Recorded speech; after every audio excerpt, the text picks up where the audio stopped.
तसा तसा अहंकार वाढत गेला बरं का नारदाचा. तिथून इंद्र चंद्रादिक देवतांकडे गेला. इंद्राला सांगितलं, तुला माहिती आहे का म्हणे आपण या पठ्ठ्याने कामाला जिंकलंय. इंद्राने पुन्हा हात जोडले आणि सांगितलं, तुम्ही नाही कामाला जिंकायचं तर जिंकायचं कोणी नारदा.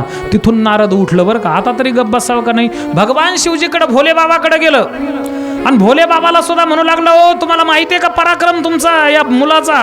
हा अहो या पठ्ठ्याने कामाला जिंकलं, जे तुम्हाला जमलं नाही ते मी करून दाखवलं म्हणे. अहो तुम्ही कामाला संपवलं, त्याची राख केली. कामाला नाहीस करणं सोपं आहे महाराज, पण कामाला जिंकणं खूप अवघड आहे बरं का. ते जिंकलंय फक्त कोणी, हनुमंत बाबाने आणि आपल्या वारकरी संतांनी. काम बांधवडी काळ घातला तो डरी, तया माझे दंडवत कपी कुळी हनुमंत. एकतर हनुमंत बाबाने कामाला जिंकलेलं आहे आणि एकतर वारकरी संतांनी कामाला जिंकलेलं आहे. नाही तर त्याने चांगल्या चांगल्याला सोडलेलं नाही बरं का. कोणाकोणाला सोडलं नाही. धडक मारली नारदा केला ब्रह्म्याचा मातेरा, इंद्रचंद्रासी दरारा लाविला जेने तो येडका मदन केवळ पंचानन. चांगल्या चांगल्याला सोडलं नाही महाराज त्याने. तसं नारद अहंकार वाढायला लागला. भगवान शिवजीने सांगितलं, नारदा अरे तुझ्यासारखा खरंच शोधून देखील संत सापडणार नाही, साधू सापडणार नाही. तू कामाला नाही जिंकायचं तर जिंकायचं कोणी, पण एक तुझ्या हिताची गोष्ट सांगतोय. आतापर्यंत हे जे गाजावाजा करत माझ्यापर्यंत आलास ना म्हणे, आता हे इथंच बंद कर. त्या भगवान श्री हरीकडे भगवान विष्णूकडे जाऊ नको म्हणे. त्याच्याकडे गेला तर ते पंक्चर काढतंय म्हणे डायरेक्ट. कारण त्याला तिळभर जरी होय अभिमान मेरू तो समान भार देवा. त्या भगवान परमात्म्याला अहंकार तिळभर सुद्धा आपल्या भक्ताला आलेला जमत नाही. तू त्याच्याकडे जाऊ नको.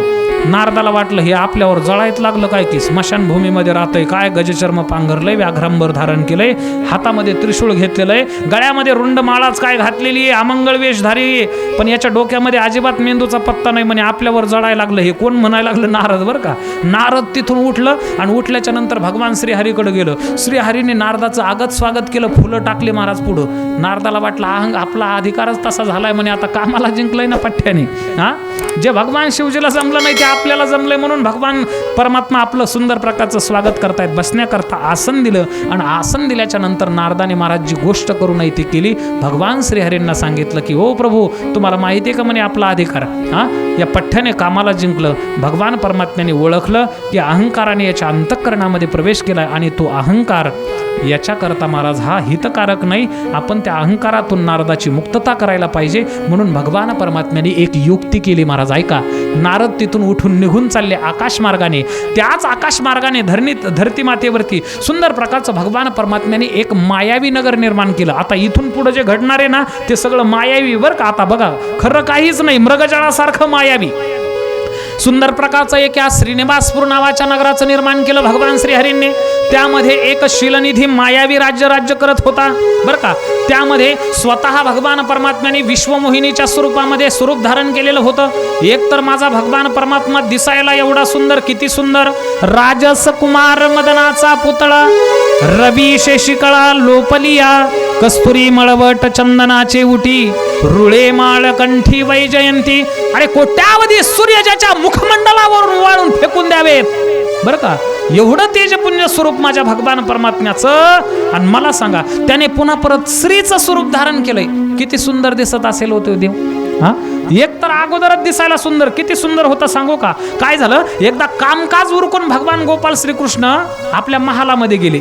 महालाच्या आरशाच्या समोर उभा राहिले आणि उभा राहिल्याच्या नंतर भगवान गोपाल श्रीकृष्णाने स्वतःच तोंड पाहिलं, स्वतःच मुख पाहिलं आणि भगवान गोपाळ श्रीकृष्ण विचार करू लागले याच्यासारखा पती जर मला असता तर किती बरा आनंद झाला असता. कोण म्हणतंय? स्वतः कृष्ण म्हणतात. स्वतःच्या स्वरूपाला पाहून ते भुलले बरं का, भुलले. एवढा तो भगवान परमात्मा सुंदर. आणि त्या भगवान परमात्म्याने पुन्हा परत स्त्रीचं स्वरूप धारण केलंय. किती दिसायला सुंदर असेल महाराज तो. नारद असं आकाश मार्गातून चालले होते. त्यांना वाटलं हे नगर कोणी ब्रह्मदेवाने आपल्या बापाने निर्माण केलं नाही, हे नेमकं नगर कोणतंय बघून तरी यावं. म्हणून नारद खाली उतरले बरं का त्या श्रीनिवासपूर नगरामध्ये. उतरल्याच्या नंतर त्या शीलनिधी राजाने सुंदर प्रकारचं आगत स्वागत नारदांचं केलं. तेवढ्यामध्ये हातामध्ये जांबूदस्त घेऊन पाणी घेऊन महाराज सुंदर प्रकारचं मंद मंद पावले टाकीत विश्वमोहिनी नारदांच्या दिशेने निघाली. आता ऐका, तिच्या पायाच्या पैंजणाच्या घुंगरांचा आवाज, कमरेच्या भोवती असणाऱ्या कटीमेखलेच्या घुंगरांचा आवाज, हातातील त्या कंकणांच्या घुंगराचा आवाज, वायूमध्ये मिसळला आणि त्या वायूची लहर नारदांच्या कानावरती पडली. नारद असं एकटक लावून पाहायला लागलं तिकडून, बरं का, जिकडून आवाज येत होता तिकडून. कोण असल तेवढ्यामध्ये विश्वमोहिनी नारदांच्या समोर आली. महाराज, एकतर देव सुंदर आणि देवाने घेतलेलं स्त्रीचं स्वरूप पुन्हा परत त्यातली त्यात. नारद तिच्याकडे पाहून आकर्षित झालं. ते म्हटलं, आतापर्यंत आपण ब्रह्मचारी राहिलोत, बरं झालं म्हणे आता हे आपल्याला निदान ही तरी भेटली. ही तरी भेटन म्हणून नारद म्हणत होतं मी कामाला जिंकलं, विश्वमोहिनीला पाहिल्याबरोबर तेच नारद त्या कामाकडे आकर्षित झालं. महाराज, झाल्याच्या नंतर त्याला वाटलं की आता ही कोणाला बरोबर मला घालील, या विश्वामध्ये जो सर्वात सुंदर आहे ना त्यालाच वर मला घाल, असं त्या शीलनिधी राजाला सांगितलं. बरं का, हिला सांग. असं म्हटल्याबरोबर महाराज स्वयंवराचं सुंदर प्रकारचं निर्माण त्या शीलनिधी नावाच्या राजाने केलं. तिथून नारद उठल्याच्या नंतर भगवान श्रीहरीकडे गेलं आणि भगवान श्रीहरीला म्हणू लागलं, प्रभू तुम्ही एक काम करा ना, या संपूर्ण विश्वामध्ये दिसायला तुम्ही सुंदर आहात म्हणून तुम्ही मला हरीचं मुख द्या. आता संस्कृतमध्ये हरी हा 2 गोष्टीला शब्द वापरला जातो. एक म्हणजे हरी, भगवान परमात्मा विष्णू, त्याला हरी म्हटलं जातं, आणि हरी या शब्दाचा अर्थ होतो माकड. भगवान श्रीहरीने नारदाचं कल्याण करण्याकरता त्याला आपलं स्वतःचं मुखकमल न देता माकडाचं मुख नारदांना दिलं. ते माकडाचं तोंड घेऊन नारद कुठं आलं, पुन्हा परत स्वयंवरामध्ये आलं त्या विश्वमोहिनीच्या. बरं का, तिथं देशोदेशीचे राजे बसलेले होते. भगवान श्रीहरी सुद्धा मानवाच्या एका राजकुमाराचा वेश परिधान करून त्या शीलनिधी नावाच्या मायावी नगरामध्ये येऊन स्थानापन्न झालेले होते. त्या विश्वमोहिनीने हातामध्ये वरमाला घेतली आणि वर संशोधन करण्याकरता निघाल्याबरोबर नारद पहिल्याच ठिकाणी जाऊन बसलं होतं आसनावर. त्याच्या जवळ गेली, तिच्या पाठीमागं ज्या काही तिच्या मैत्रिणी होत्या मोठमोठ्याने हसायला लागल्या. बघा ना म्हणे, माकडाचं तोंड घेऊन आलं इथं. नारदाला वाटलं आपण दिसायला सुंदर दिसतो म्हणूनच हसतात की काय की. तिथून पुन्हा परत नारदाला बघितलं नाही तिने. पुन्हा परत दुसरीकडे वर संशोधन करण्याकरता निघाल्याबरोबर महाराज नारद तिथून उठलं, पुन्हा पुढच्या आसनावर जाऊन बसलं. असं 2-4 आसन बदलल्याच्या नंतर जिथं भगवान श्रीहरीने मानवाच्या राजकुमाराचा वेश परिधान केलेला होता तिथं त्या विश्वमोहिनीने आपलं प्रतिस्वरूप ओळखलं आणि ओळखल्याबरोबर भगवान श्रीहरींच्या गळ्यामध्ये वरमाला घातली. वरमाला घातल्याच्या नंतर तळपायाच्या मस्तकाला नारदाची गेली. आपण लग्न करायला निघालो होतो म्हणे, हिने तर वरमाला दुसऱ्यालाच घातली आणि दुसऱ्याचीच पत्नी ही झाली. तेवढ्यामध्ये 2 दूत आले आणि सांगितलं, नारदा अहो लग्न करायला निघाला, जरा आरशामध्ये तोंड पाहून या. तेवढ्यामध्ये तलावामध्ये नारद गेले. आता ऐका, नारद गेल्याबरोबर नारदाने तलावामध्ये डोकावून पाहिलं तर माकडाचं मुख दिसलं. तळपायाची आग मस्तकाला गेली. विश्वमोहिनीला घेऊन भगवान परमात्मा आपल्या स्वधामाला जातच होते. तेवढ्यामध्ये भगवान श्रीहरीचा हात पकडला नारदाने आणि सांगितलं, असे जर तुम्ही दुष्ट दुराचारी जर असाल तर भगवान तुम्हाला मी 3 श्राप देतो, ते श्राप तुम्हाला भोगावे लागतील. पहिला श्राप नारदाने दिलाय बरं का. नारदाने सांगितलंय, बचहु मोहि जवनी धरी देहा सोई तनु धरवु श्राप मम येहा कपि आकृति तुम मम कीन हमारी करियहि की सहाय तुम्हारी. पहिला श्राप दिलाय, तुम्ही जे राजकुमाराचा वेश परिधान करून मला छळलंय ना म्हणे प्रभू, तुम्हाला सुद्धा राजकुमाराच्या वेशामध्ये या मृत्यूलोकामध्ये अवतीर्ण व्हावं लागेल, एखाद्या राजाच्या वंशामध्ये. दुसरा श्राप दिला, तुम्ही मला माकडाचं मुख देऊन मला छळलं ना, तर तुम्हाला सुद्धा त्या माकडाचं सहकार्य घेतल्याशिवाय तुमचं पान देखील त्या अवतारामध्ये हलणार नाही. दुसरा श्राप दिला बरं का. आणि तुम्ही माझ्यावर उपकार केलाय. आज विश्वमोहिनीच्या विरहाने मी विरहित होतोय, माझं लग्न तिच्याशी होऊ शकलो नाही म्हणून मला दुःख होतंय. तुम्हाला सुद्धा तुमच्या पत्नीचा विरह काही काळ का होईना सहन करावा लागेल म्हणे प्रभू. असे 3 श्राप नारदाने दिले. कोणाला? त्या भगवान श्रीहरीला. ते श्राप खरे करण्याकरता भगवान परमात्मा प्रभू श्रीरामचंद्राचं प्रागट्य. पहिला श्राप खरा केला, राजा दशरथाच्या पोटी जन्माला राजकुमाराच्या वेशेमध्ये आले बरं का. दुसरा श्राप खरा करण्याकरता अंगदादिक जे काही नळ नीळ जांबवंत तार अंगद हनुमंत यांचं सहकार्य घ्यावं लागलं, सुग्रीवाचं सहकार्य घ्यावं लागलं. कोणाला? भगवान परमात्मा रामाला. हा दुसरा श्राप खरा केला आणि 6 महिने का होईना रावणाच्या ताब्यामध्ये सीतेला राहावं लागलं आणि भगवान परमात्म्याला पत्नीचा विरह सहन करावा लागला. हे 3 श्राप खरं करण्याकरता हे पार्वती भगवान परमात्म्याचं प्रागट्य हे 3रं कारण. 4थं कारण सांगितलंय स्वयंभू आणि शतरूपा यांनी सुद्धा घनघोर तपश्चर्या केली. ते सुद्धा अंश स्वरूपामध्ये कौशल्य आणि सुंदर प्रकारच्या दशरथाच्या स्वरूपामध्ये या मृत्यूलोकामध्ये अवतीर्ण झाले आणि म्हणून त्यांच्या पोटी भगवान परमात्मा प्रगट होण्याकरता निघाले. हे 4थं कारण बरं का. पुन्हा परत 5वं कारण सांगितलं. एक प्रताप भानू आणि अरिमर्दन नावाचे काय होते, दोघं सख्य भाऊ होते, अतिशय धर्माने राज्य करणारे. पण एकदा मुनींनी त्यांना श्राप दिला, ब्राह्मणांनी श्राप दिला, राक्षस योनीमध्ये जाल म्हणून ते राक्षस योनीमध्ये रावण आणि कुंभकर्णाच्या स्वरूपामध्ये अंश स्वरूपामध्ये प्रगट झाले. म्हणून त्यांचा उद्धार करण्याकरता भगवान परमात्म्याचं प्रागट्य हे 5वं कारण. आणि महत्वाचं अतिशय कारण महाराज माता पार्वतीला भगवान शिवजीने सांगितलं. तेच तर माझं गीताशास्त्र सांगतंय. यदा यदा हि धर्मस्य ग्लानिर्भवति भारत अभ्युत्थानमधर्मस्य तदात्मानं सृजाम्यहं परित्राणाय साधूनां विनाशाय च दुष्कृतां धर्म संस्थापनार्थाय संभवामि युगे युगे. तेच तर गोस्वामी तुलसीदास सुद्धा वर्णन करून सांगतात. जब जब होई धर्म की हानि, जब जब होई धर्म की हानि, राम जय राम जय जय राम, श्री राम जय राम जय जय राम.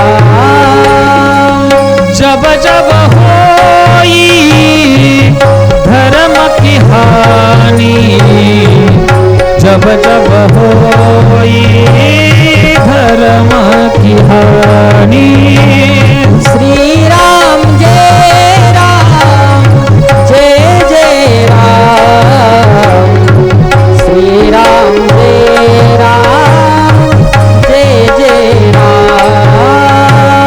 बाळही असुर अधम अभिमानी, बाळही असुर अधम अभिमानी. फुलं जर असतील तर फुलं वाटायला सुरुवात करा. काही मुलं हे तरुण मुलं जे असतील त्यांनी फुलं वाटायला सुरुवात करा. हे सुरू सर्वांना. श्री राम जय राम जय जय राम.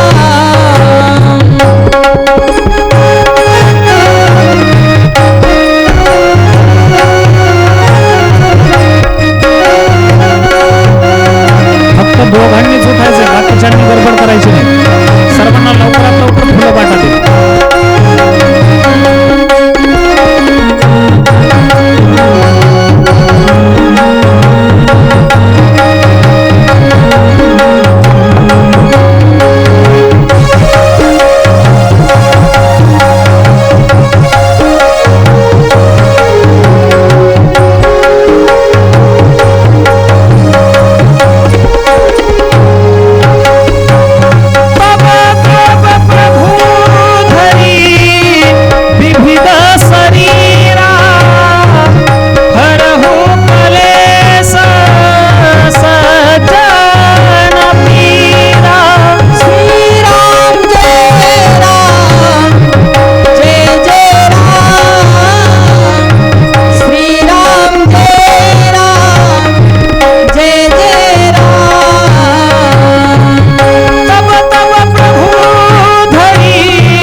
अतिशय महत्वाचं कारण सांगितलंय बरं का. मुख्य कोणतं? जब जब होई धर्म की हानी, बाण ही असुर अधम अभिमानी, तब तब प्रभुधरी विविध शरीरा, हरहु कलेस सज्जन पीरा.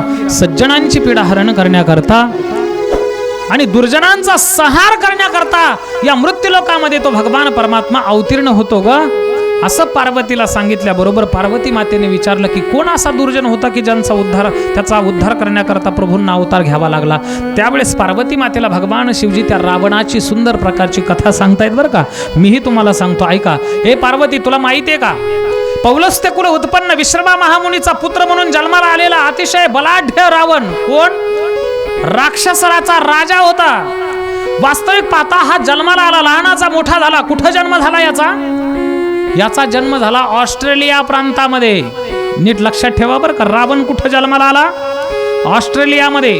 त्या ऑस्ट्रेलियामध्ये विश्रवा महामुनीने सुंदर प्रकारच्या आपला देवदार वृक्षाच्या छायेमध्ये आश्रमाचं निर्माण केलेलं होतं आणि त्यामध्ये या रावणाचा जन्म झाला.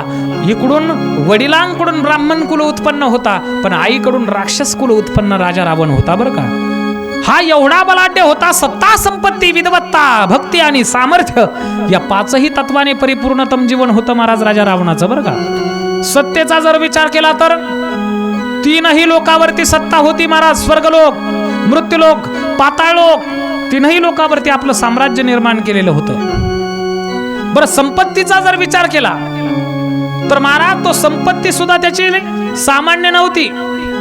अहो, बायकोच्या गळ्यामध्ये, आईच्या गळ्यामध्ये 10-5 तोळे जर सोनं असलं तर हे कॉलर टाईट करून चलतं बरं का. पण रावणाची संपत्ती किती होती तुम्हाला सांगू का? कोटी घरे जेथ कासे आणि तांब्याचे आणि शुद्ध कांचनाचे 7 कोटी. 7 कोटी प्युअर सोन्याचे होते घर. कोणाचे? राजा रावणाचे. एवढा गडगंज श्रीमंत.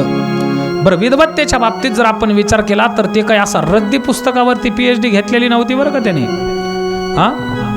त्याने कशावर काय केलेलं होतं? 4 वेद, 6 शास्त्र, 18 पुराण, 108 उपनिषद मुखोद्गत केलेले होते. एवढा विद्वान राजा रावण.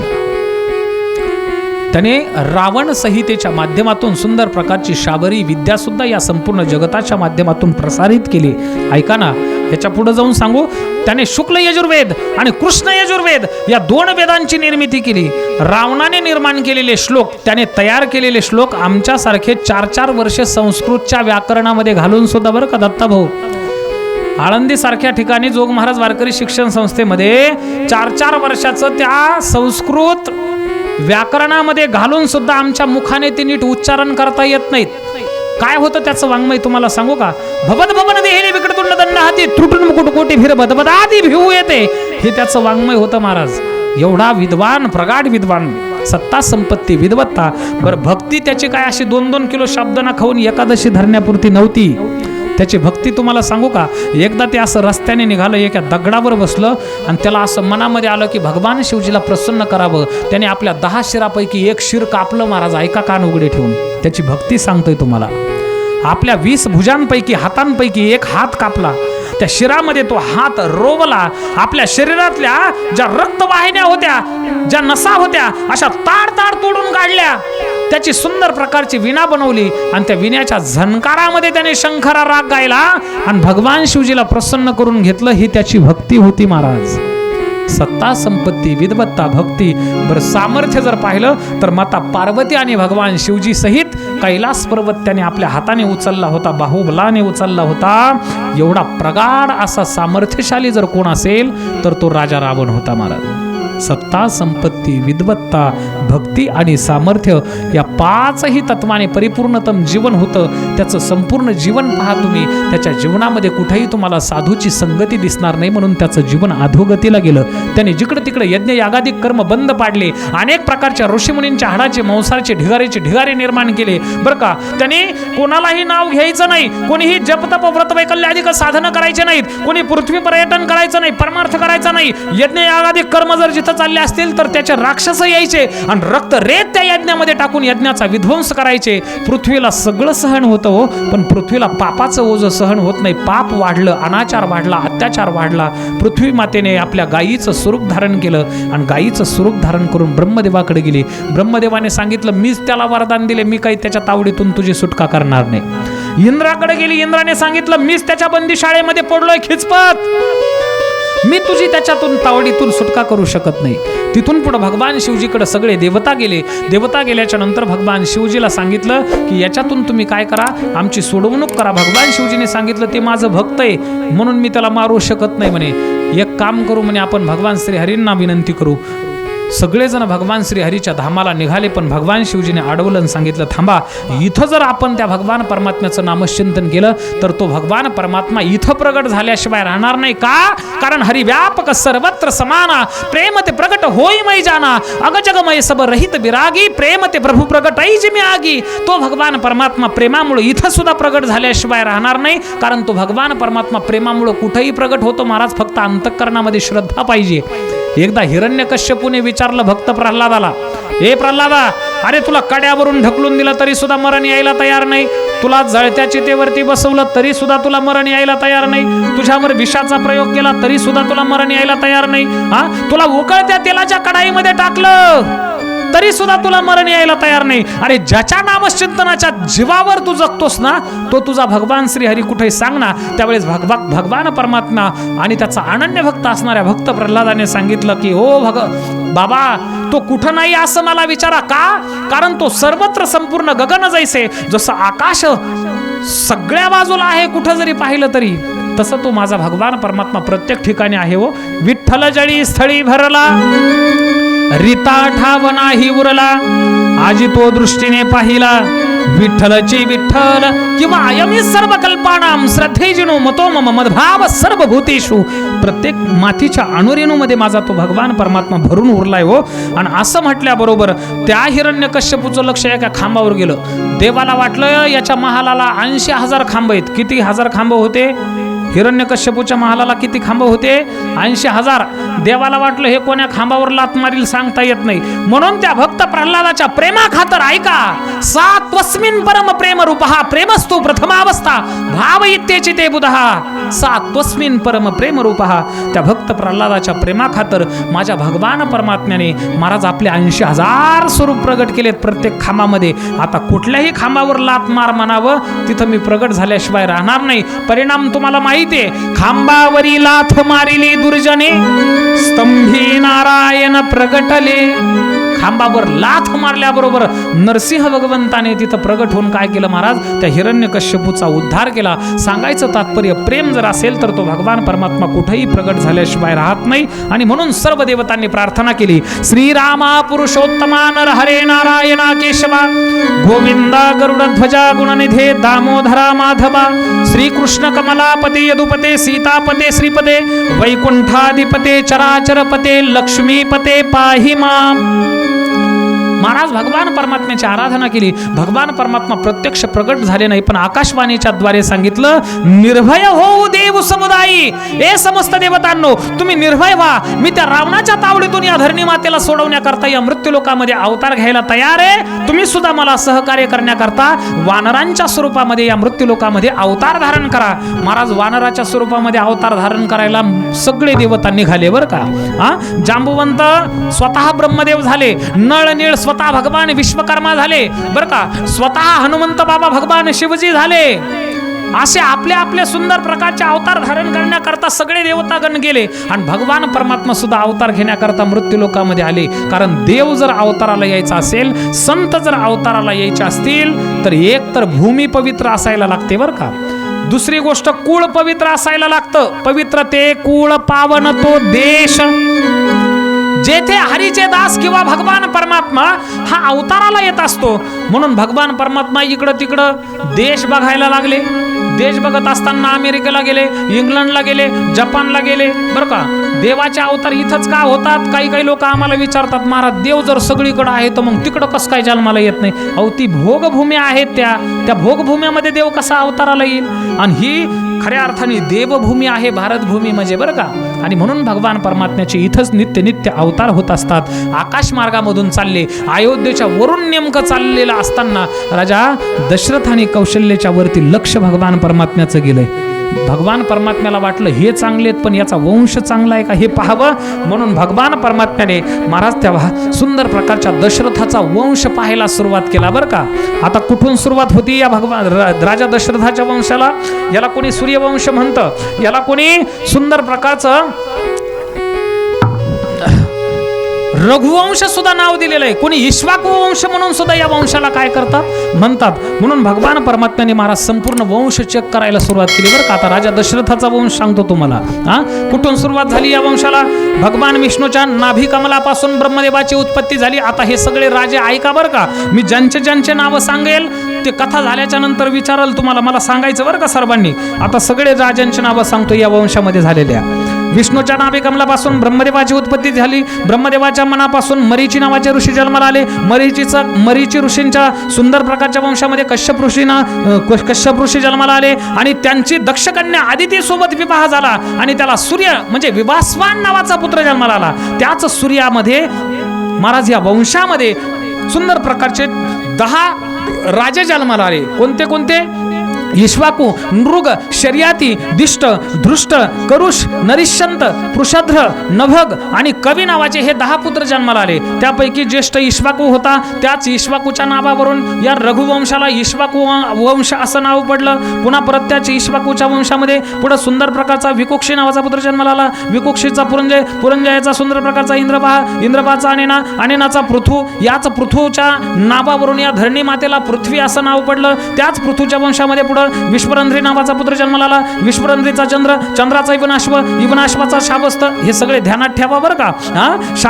शाबस्ताचा सुंदर प्रकारचा बृहदश्वाचा सुंदर पुढं कुलयाश्व नावाचा पुत्र जन्माला आला. कुलयाश्वाचा सुंदर प्रकारचा दृढाश्वाचा सुंदर प्रकारचा पुढं कृशाश्व नावाचा पुत्र जन्माला आला. कृष्वाश्वाचा इवनाश्वाचा त्रसदुष्याचा मानधाता नावाचा पुत्र जन्माला आला आणि त्याच मानधात्याला आपल्या बिंदुमती या पत्नीपासून पुरुकुत्स नावाचा पुत्र जन्माला आला. नंतर पुढे अंबरीष जन्माला आला. नंतर मुचुकुंद जन्माला आला. नंतर त्रसदुष्य जन्माला आला. नंतर पुन्हा परत पिढीमध्ये पुढं अनरण्य नावाचा पुत्र जन्माला आला. त्याच अनरण्याच्या वंशामध्ये हरेश्व नावाचा पुत्र जन्माला आला.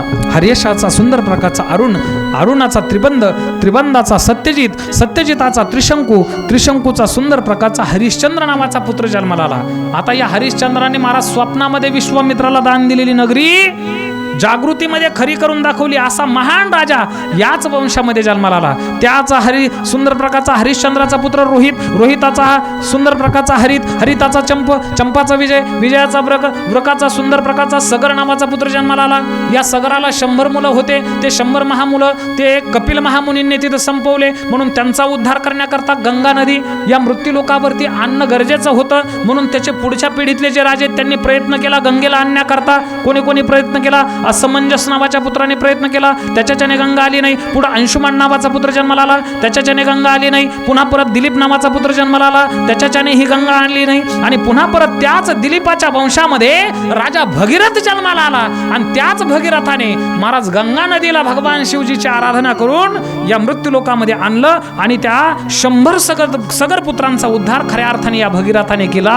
आणि केल्याच्या नंतर त्याच भगीरथाच्या वंशामध्ये पुढे सुंदर प्रकारचा बाहुक नावाचा पुत्र जन्माला आला. बाहुकाचा श्रुताचा सिंधुदीपाचा नाभाचा आयुतायूचा ऋतुपर्णाचा सर्वकामाचा सुदासाचा सौदास आणि त्याच सौदासाच्या पोटी सुंदर प्रकारचा अश्वक नामाचा पुत्र जन्माला आला. अश्वकाचा मुलकाचा सुंदर प्रकारचा आईडविडाचा विश्वसहाचा खटवांग नावाचा पुत्र जन्माला आला.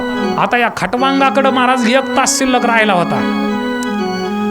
त्याने ब्राह्मणाला विचारलं, ऋषीमुनींना विचारलं, माझ्या आयुष्याचे किती तास शिल्लक आहेत? खटवांग नावाच्या राजाला सांगितलं, अरे फक्त 1 घटिका म्हणजे 1 तास शिल्लक आहे तुझ्या आयुष्याचा.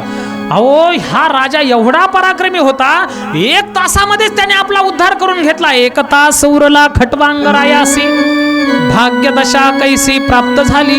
त्या खटवांग राजाने सुंदर प्रकारचा आपला उद्धार करून घेतला. त्याच खटवांगाच्या वंशामध्ये पुढे दीर्घबाहू नावाचा पुत्र जन्माला आला. दीर्घबाहूचा रघु आणि त्याच रघुला सुंदर प्रकारचा अज नावाचा पुत्र जन्माला आला. आणि त्याच आजाच्या पोटी सुंदर प्रकारचा राजा दशरथ जन्माला आला. आणि दशरथ जन्माला आल्याबरोबर महाराज संपूर्ण वंश चेक केला. कोणी? भगवान परमात्म्याने. वंश शुद्ध दिसतोय बरं का. बरं याचा संपूर्ण परिवार जर पाहिला तर कौशल्यासारखी सुंदर प्रकारची महान पतिव्रता पत्नी आहे, सुमित्रेसारखी महान पतिव्रता पत्नी आहे, कैकईसारखी महान पतिव्रता पत्नी आहे बरं का. धर्मयुक्त स्वधर्माने राज्य करत होता, सगळं काही होतं महाराज राजा दशरथाकडे, पण एक गोष्ट नव्हती. कोणती? पुत्र हिनस्य मे राज्यम सर्व दुःखानुकल्पती. पुत्र संतान नव्हती बरं का. आणि पुत्र संतान नसल्यामुळं महाराज त्या राजा दशरथाला त्या राज्य कारभारामध्ये कुठल्याही प्रकारचा रस वाटत नव्हता. काय करावं? एक दिवस वैतागून महाराज तो राजा हातामध्ये धनुष्य घेतला आणि मृगया करण्याकरता, शिकार करण्याकरता जंगलामध्ये गेला. 1 दिवस झाले, 2 दिवस झाले, शिकार काही भेटायला तयार नाही, म्हणून एका तलावाच्या कडेला बसला, भल्या मोठ्या वटवृक्षाच्या फांदीवरती जाऊन बसला. आईन अंधांध अंधकार होत चाललेला होता बरं का. आणि त्याच मार्गाने आपल्या अंध माता पित्याला घेऊन श्रावण बाळ कावडीमध्ये त्या माता पित्यांना टाकून तीर्थयात्रा करण्याकरता निघाला. त्या तलावाच्या कडेला एक झाड होतं, त्या झाडाखाली महाराज ते कावड ठेवली. अंध माता पित्यांनी सांगितलं, श्रावणा आम्हाला पाणी आणून दे. पाणी आणून दे म्हटल्याबरोबर श्रावणाने झारी हातामध्ये घेतली आणि झारी घेतल्याबरोबर ज्या तलावाच्या कडेला बसलेला होता कोण? राजा दशरथ. त्याच तलावाच्या बाजूला महाराज स्वतः हा श्रावण त्या तलावामध्ये झारी बुडवण्याकरता निघाल्याबरोबर तलावामध्ये प्रवेश केला, झारी बुडवली आणि त्या झारीचा बुडबुड बुडबुड असा आवाज आला. शब्दवेदी होता राजाला. दशरथाला वाटलं की एखादं श्वापदच पाणी पिण्याकरता आलं की काय, म्हणून त्या आवाजाच्या दिशेने आपल्या धनुष्यावरती बाण चढून धनुष्य ते बाण सोडल्याबरोबर तो धनुष्य सुसू सुसू करत गेला आणि सुसू करत गेलेला तो बाण धाड दिशे आरपार त्या श्रावणाच्या हृदयामध्ये घुसला आणि घुसल्याबरोबर धाड दिशे अंग जमिनीवरती श्रावणाने टाकलं महाराज. शर आला तो धावून आला काळ, विहळला श्रावण बाळ. शर आला तो धावून आला काळ, विहळला श्रावण बाळ. शर आला तो धावून आला काळ, विहळला श्रावण बाळ. शर आला तो धावून आला काळ, विहळला श्रावण बाळ.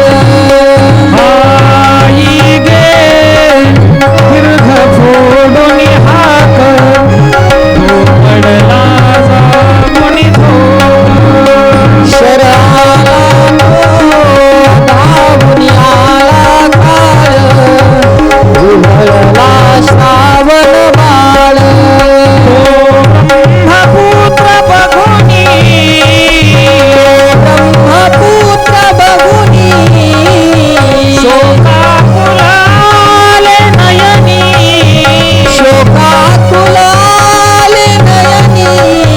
ह्या धारी घ्या नेऊन आधी पाणी, वाट बघतील केविल वाणी. शर आला तो धावून आला काळ, विहळला श्रावण बाळ. आणाया निर्मल पाणी, आनाया निर्मल पाणी, मग लग बग भरोणी धारी, मग लगबग भरोणी धारी. तव परत फिरे तो तुमचा शराला, माझ्या मुलात ऋतुनी बसला. शर आला तो धावून आला काळ, विहळला श्रावण बाळ. धाड दिशे अंग जमिनीवरती टाकले महाराज राजा त्या श्रावणाने. गडबड गडबड गडबड लोळायला लागला. आई म्हणून हाक मारली. तेवढ्यामध्ये राजा दशरथाच्या कानावरती ती आरोळी गेली. आरोळी गेल्याबरोबर धाड दिशी उडी मारली महाराज राजा दशरथाने. धावत पळत जाऊन पाहिलं तर श्रावण निपच्चित पडलेला पाहिला. त्यावेळी श्रावणाने सांगितलं, राजन काय केलंस रे तू हे? मला माहिती आहे तू अयोध्या नरेश राजा दशरथ आहेस, तू पुण्य करता आहेस. हा, तुझ्या हृदयामध्ये भक्ती आहे, मतीमध्ये सारंग पाणीना भगवान परमात्म्याचं वास्तव्य रे. पण तू हे काय केलंस? माझा घात विनाकारण तू केलास. अरे माझाच नाही तर माझ्या माता पित्यांचा सुद्धा देखील घात तू केलास. एक काम कर म्हणे, आता जाऊ दे, मी तर मरतोच आहे, पण एवढी झारी घे, एवढं कमंडलू घे, आणि कमंडलू घेऊन सुंदर प्रकारचं माझ्या माता पित्यांना पाणी दे.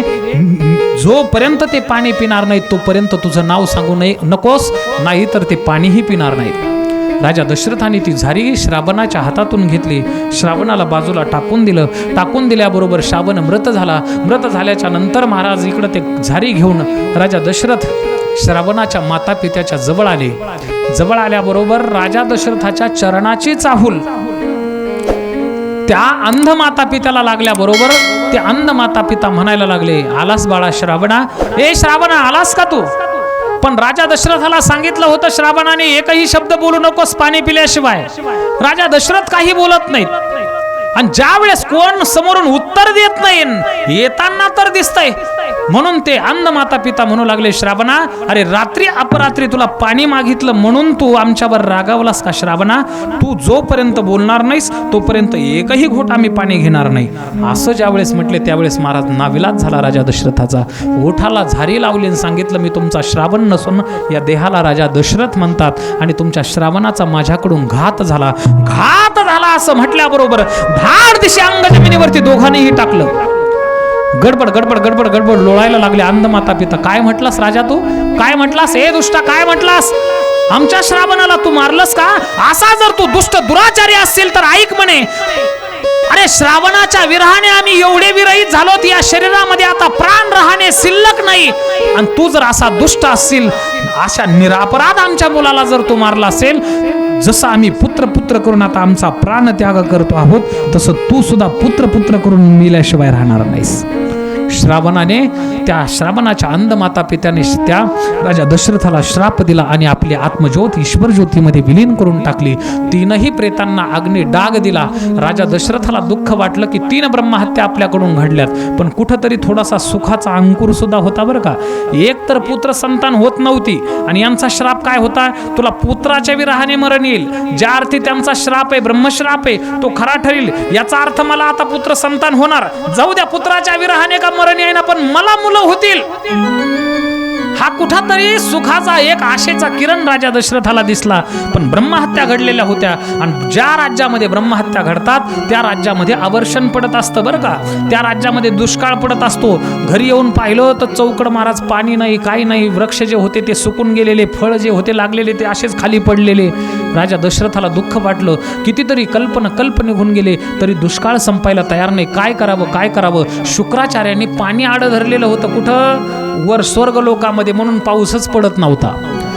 इंद्र युद्ध करत होता शुक्राचार्यांसोबत, दैत्यगुरु शुक्राचार्यांसोबत, पण तरी सुद्धा तो वरुण राजाला खाली धरतीवरती महाराज पडूच देत नव्हते. कोण? शुक्राचार्य. म्हणून आपला मित्र असणारा राजा दशरथाला युद्धाकरता पाचारण केलं. काही सोबत महाराज पाठीमागं लागली. काही म्हणू लागले, मला सुद्धा स्वर्गात यायचं म्हणे तुमच्या सोबत स्वर्ग बघायला. राजा दशरथाने सांगितलं, अरे मी काय तिथं गार्डनमध्ये फिरायला चाललो का? हा, तिथं कशाला युद्धा करता चाललोय, तू कशाला येतेस? पण श्रीहट्ट होता, नाविलाज झाला. कैकेयीला सुद्धा सोबत घेतलं आणि सोबत घेतल्याच्या नंतर राजा दशरथाचा आणि शुक्राचार्यांचं घनघोर असं युद्ध सुरू झालं. त्या युद्धामध्ये शुक्राचार्यांनी अचूक बाण सोडून राजा दशरथाच्या रथाचा आख मोडला. हे पाहिलं कोणी? कैकेयीने धाड दिशी उडी रथाच्या खाली मारली आणि आपला बाहू होता ना तो हात आतमध्ये आखामध्ये घातला आणि राजा दशरथाचा रथ सावरला महाराज. तेवढ्यामध्ये बाणामागून बाण राजा दशरथाने सोडले. शुक्राचार्यांना परास्त केलं, हाकलून लावलं महाराज रणांगणामधून बरं का, पळून लावल्याबरोबर इकडं धरणीवरतीवर सुंदर प्रकारचं पर्जन्य पडायला लागला, धो पाऊस पडायला लागला. जे काही आवर्षण पडलेलं होतं ते मुक्त झालं आणि मुक्त झाल्याच्या नंतर राजा दशरथाला कैकेयीची आठवण आली. येऊन पाहतो तर कैकेयी अजूनही तो रथ सावरत तिथं उभी होती बरं का. राजा दशरथाने तिचा हात बाजूला केला, अतिशय प्रसन्न झाला. कैकेयी, तुझ्यामुळं मी या शुक्राचार्यांच्या सोबतचं युद्ध जिंकलो. माग मी तुला सुंदर प्रकारचे 2 वर देऊ इच्छितो. त्यावेळेस कैकेयी म्हणू लागले, अहो तुम्ही माझे पतिराज आहेत, हेच खूप मोठं वरदान आहे म्हणे मला. तुमच्यामुळं जिवंतपणे स्वर्गलोक बघायला भेटला. त्यावेळेस राजा दशरथाने नाही सांगितलं, तू माझ्याकडे मागूनच घे.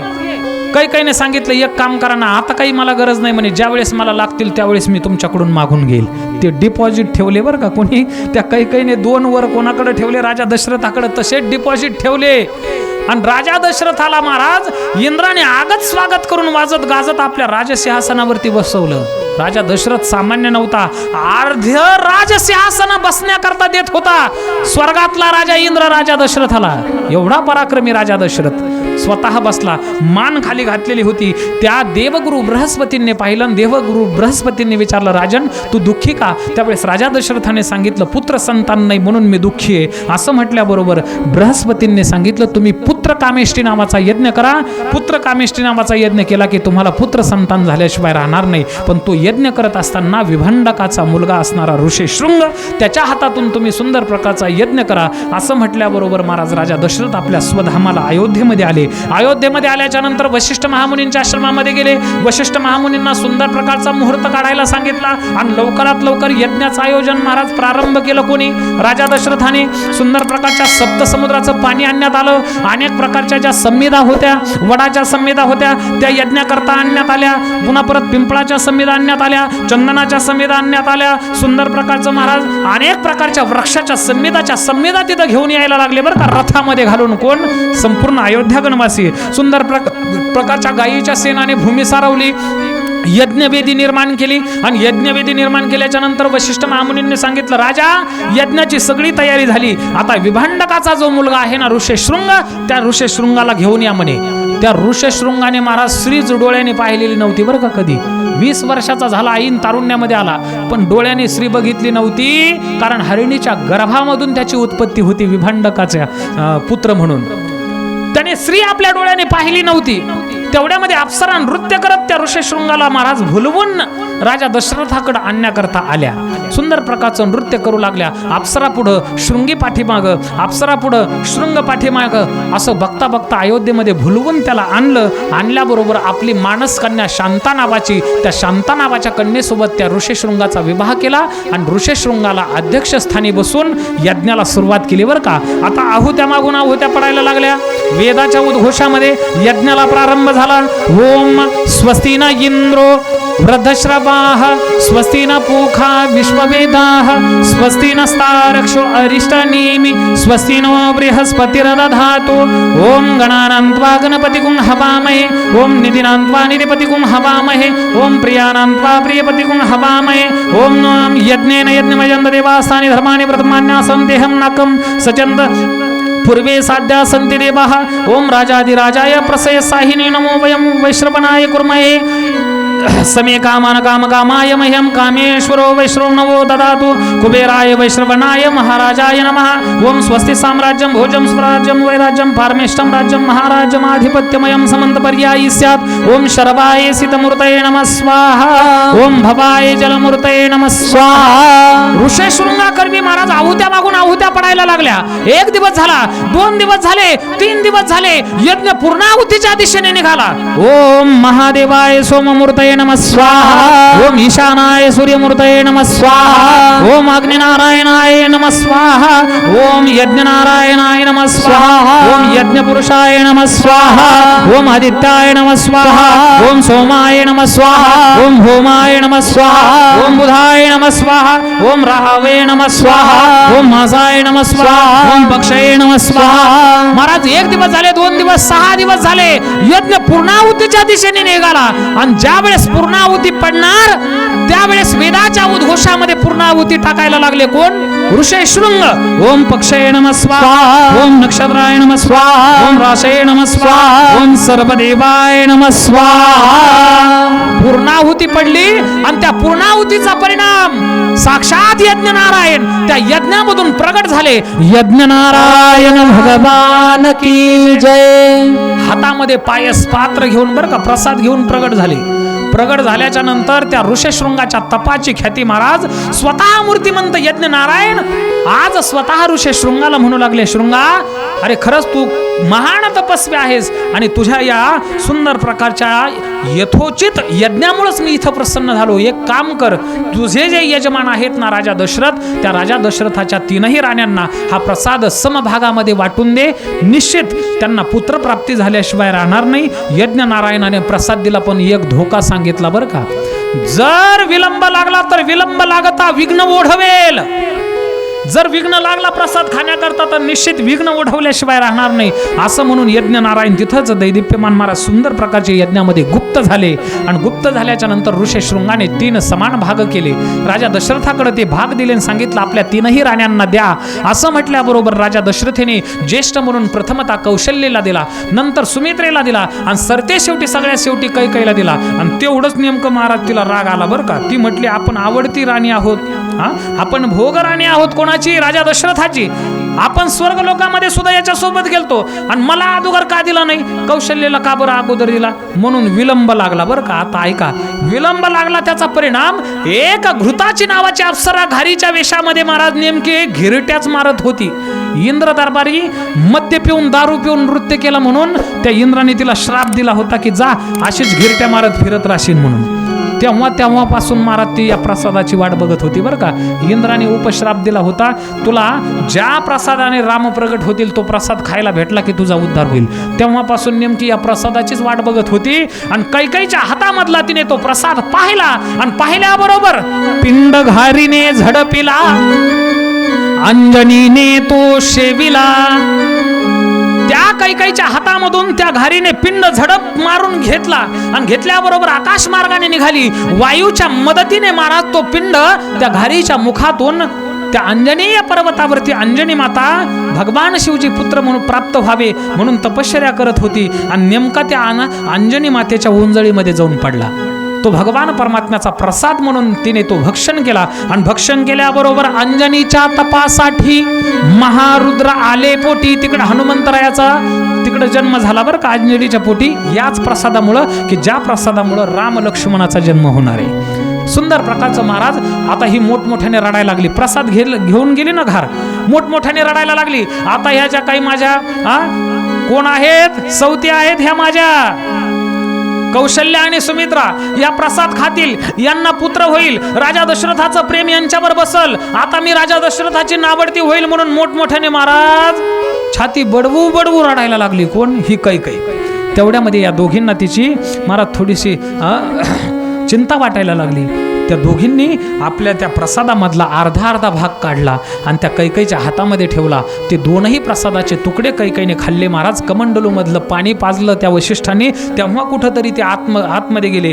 3ही राण्याने सुंदर प्रकारचे प्रसाद भक्षण केले. आणि यही विधी गर्भ सहित सब नारी, सर्व राण्या गर्भवती राहिल्या अल्पकालावधीमध्येच बरं का. 1 महिना झाला, 2 महिने झाले, 3 महिने झाले, आता कथेतले होत असतात बरं का दत्ता भाऊ. 4 महिने झाले, 5वा महिना झाला, 6वा महिना लागला. आणि 6वा महिना लागल्याच्या नंतर वशिष्ठाने सांगितलं धर्मशास्त्र ऐसे डोहाळे पुसावे, त्यांचे पुरवावे मनोरथ. 6वा महिना स्त्रीला चालू झाला रे झाला की धर्मशास्त्र सांगतंय की त्यांना डोहाळे लागत असतात.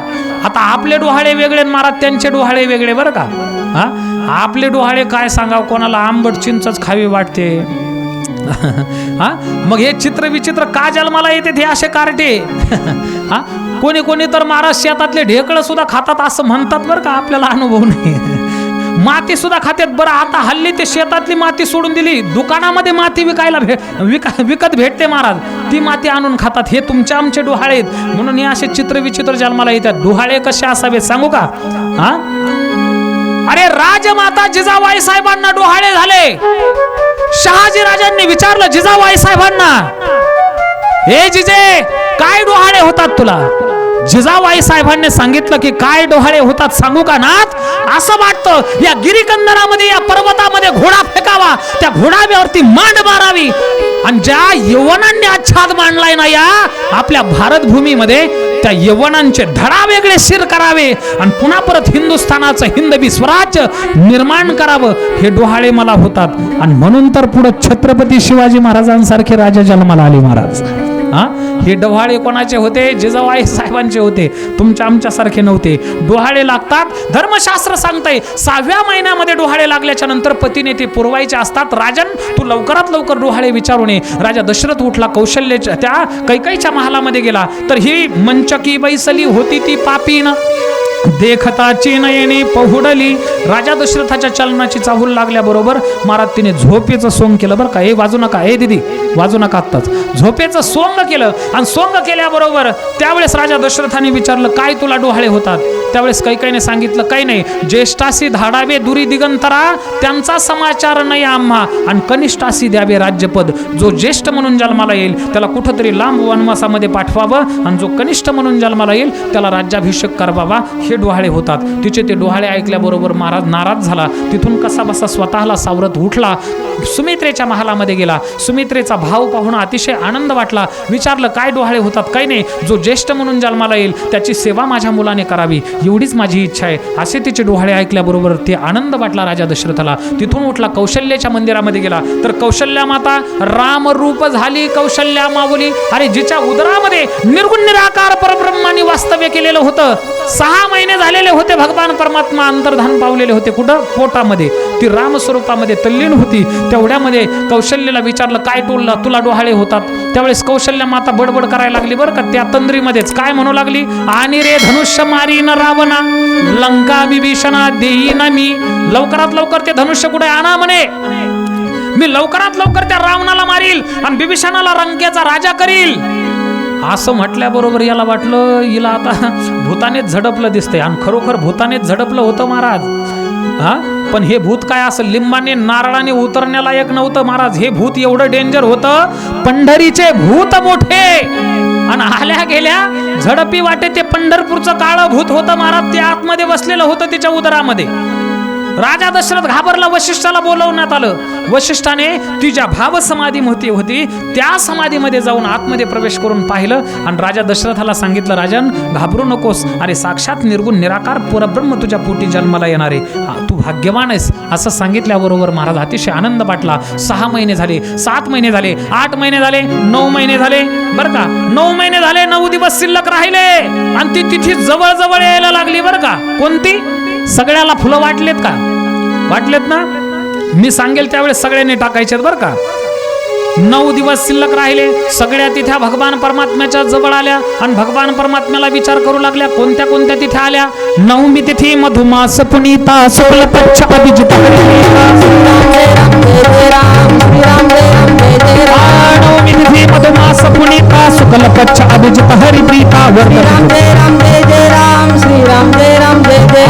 9वी तिथी मधुमास पुनीता, शुक्ल पक्ष अभिजित हरिप्रीता, श्रीराम जय राम जय जय राम, श्रीराम जय राम जय जय राम. ते 9 दिवस शिल्लक राहिले, सगळ्या तिथ्या भगवान परमात्म्याच्या जवळ उभ्या राहिल्या हात जोडून.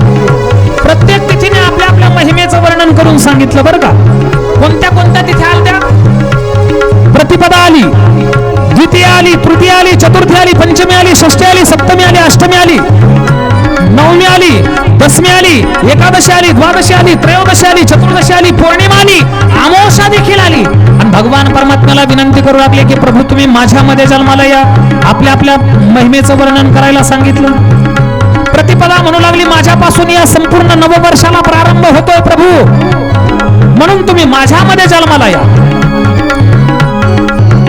द्वितीया म्हणू लागली मी यमद्वितीय आहे प्रभू, तुम्ही माझ्यामध्ये जन्माला या. तृतीया म्हणू लागली मी अक्षय तृतीय आहे. चतुर्थी म्हणू लागली मी गणेश चतुर्थी आहे. पंचमी म्हणू लागली मी वसंत पंचमी आहे बरं का. षष्ठी म्हणू लागली माझ्यामध्ये खूप मोठमोठाले उत्सव होतात.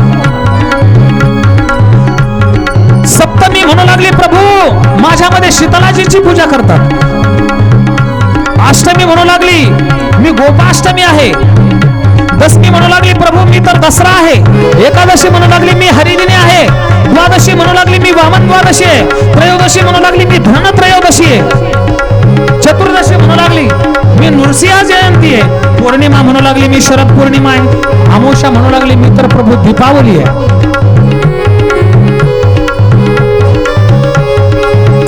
सगळ्या तिथीने आपल्या आपल्या महिमेचं वर्णन केलं बरं का. त्यामध्ये एक 9वी नावाची तिथी होती.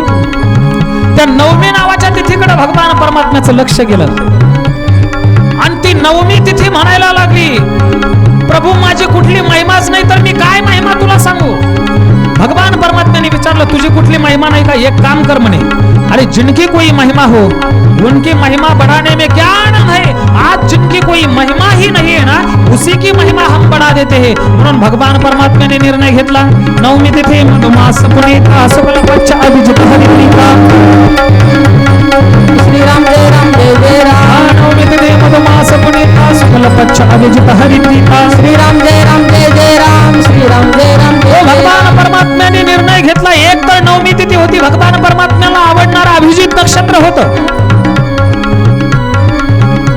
मधुमास होता आणि ऐन माध्यान्ह सूर्य असताना जेवण करून थोडासा आराम करण्याची वेळ आणि अशा आराम करण्याच्या वेळेमध्ये साक्षात निर्गुण निराकार परब्रह्म या समस्त जगताला आराम देण्याकरता राम या मृत्यू लोकामध्ये प्रगट झाले. श्री रामचंद्र भगवान की जय. श्री राम पवनसुत हनुमान जी महाराज की जय. महाराज सुंदर प्रकारचं भगवान परमात्म्याने नवमी तिथीवरती अभिजित नक्षत्र असताना सुंदर प्रकारचा मधुमास असताना भगवान परमात्मा प्रभू श्री रामचंद्र या मृत्यू लोकामध्ये प्रगट झाले. प्रगट झाल्याबरोबर धावत पळत एक दासी राजा दशरथाकडे गेली. दशरथ महाराजांना म्हणायला लागली, दशरथ महाराज की जय. आपली ज्येष्ठ कन्या भार्या असणारी कोण? कौशल्या. त्या कौशल्याने एका बालकाला जन्म दिला. तेवढ्यामध्ये दुसरा निरोप आला, दशरथ महाराज की जय. आपली नंबर 2 ची पत्नी असणारी कोण? सुमित्रा. त्या सुमित्रेने सुद्धा सुंदर प्रकारच्या एका बालकाला जन्म दिला. पुन्हा परत धावत पळत एक तिसरी सुंदर प्रकारची दासी आली आणि तिसऱ्या दासीने सांगितलं, दशरथ महाराज की जय. आपली सर्वात कनिष्ठ भार्या असणारी कैकई. त्या कैकईने एक नाही तर 2 बालकांना जन्म दिलाय. असं म्हटल्याबरोबर राजा दशरथाचा आनंद गगनात मावत नव्हता महाराज बरं का. सर्वस्व दान दीन सब काहू. सर्वस्वाचं दान द्यायला सुरुवात केली महाराज राजा दशरथाने. सगळे भांडार मोकळे केले बरं का. सगळे भांडार मोकळे करून ब्राह्मणांना सुंदर प्रकारचं संतुष्ट करायला सुरुवात केली. दासदाशांना महाराज आपल्या गळ्यातले माणिक मोती हिऱ्यांचे हार काढले आणि दान द्यायला सुरुवात केली. जिकडे तिकडे सुंदर प्रकारचं दान राजा दशरथ द्यायला लागले. बघता बघता अयोध्याभर ही संपूर्ण वार्ता पसरली आणि सर्व अयोध्यागण महाराज उत्सव करायला लागले बरं का. उत्सव करायला लागले. इथं सुद्धा आपण उत्सव करणार आहोत. किती सुंदर सुंदर प्रकारच्या साड्या घालून आलेत ही लेकरं बघा ना. हा सगळ्यांनी ज्यांनी साड्या घातल्यात ना त्यांनी उठून उभं राहायचंय आणि समोर यायचंय पाळण्याकडे बरं का. भगवान आवध में भगवान प्रगट भये आवध में भगवान प्रगट भये आवध में भगवान आवध में भगवान प्रगट भये आवध में भगवान. आवध में भगवान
भयारी के मन उमड़ा प्रेम तुफान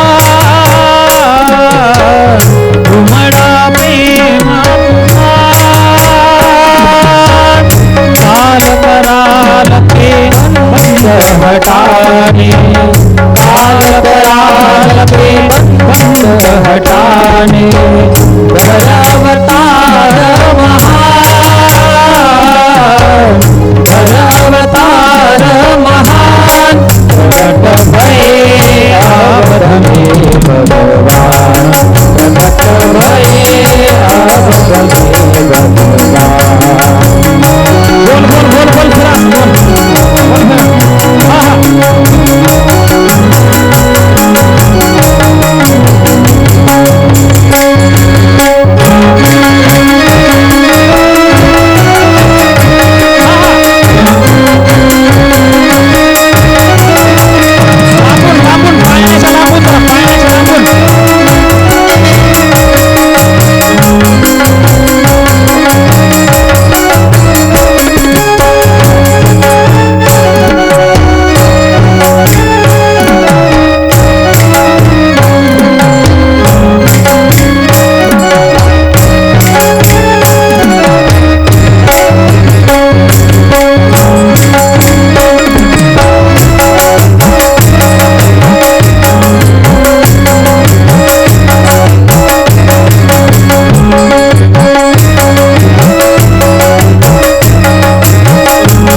धरणी हुआ राम का काज,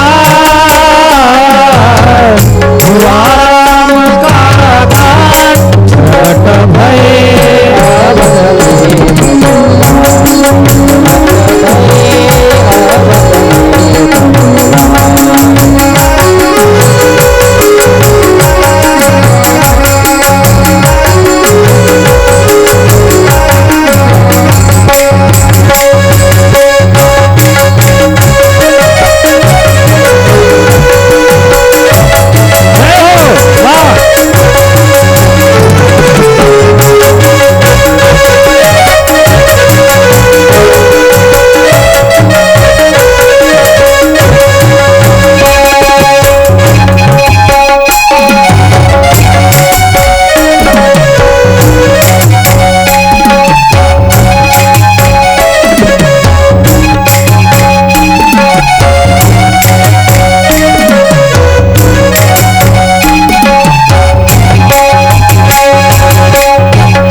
की जय, पवन सुत हनुमान जी महाराज की जय. सुंदर प्रकारचं भगवान परमात्मा प्रभू श्रीरामचंद्रांचं प्रागट्य झालं. सर्व अयोध्यागानवासियांनी सुंदर प्रकारचा उत्सव साजरा केला आणि आजची कथा आपली इथंच पूर्ण विराम घेते बरं का.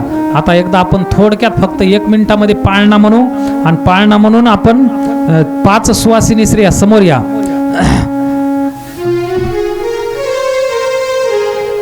चला 5 हे ते पाळण्यात येऊन ठेवा बरं.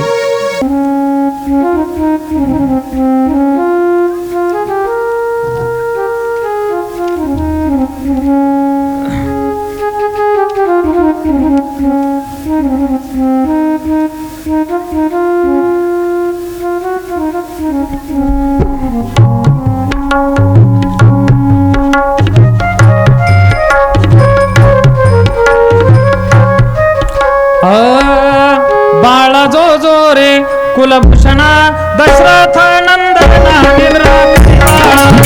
मोहना राम लक्ष्मणा. बाळा जो जो रे, बाळा जो जो रे कुलभूषणा दशरथ नंदना निद्रा करिवाळा मनमोहना राम लक्ष्मणा. बाळा जो जो रे बाणाला वीरा अयोध्येसी दशरथाचे वंशी पुत्र जन्माला ऋषिकेशी कौशल्याच्या कुसीमा.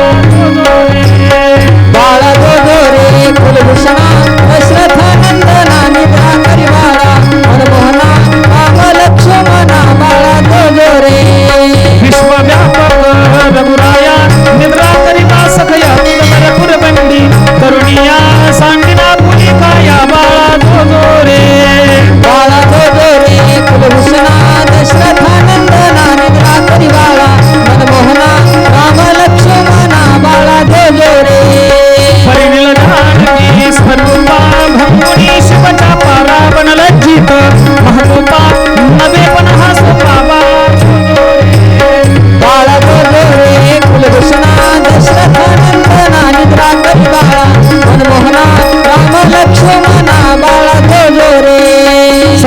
मैदानी रावण स्थापिन विभीषण देव सोडविना संपूर्ण सुख देईल त्रिभुवन बाळा तुझो रे बाळा जोजो रे कुलभूषणा दशरथानंदना निद्रा करी बाळा मनमोहना राम लक्ष्मणा बाळा जोजो रे राम भावाचा फुटेला भक्ता झाला दास आईला पाळणारा मला बाळा तुझो रे बाळा जोजो रे कुलभूषणा दशरथानंदना निद्रा करी बाळा मनमोहना राम लक्ष्मणा बाळा जोजो रे श्रीरामचंद्र भगवान की जय पवन सुत हनुमानजी महाराज की जय.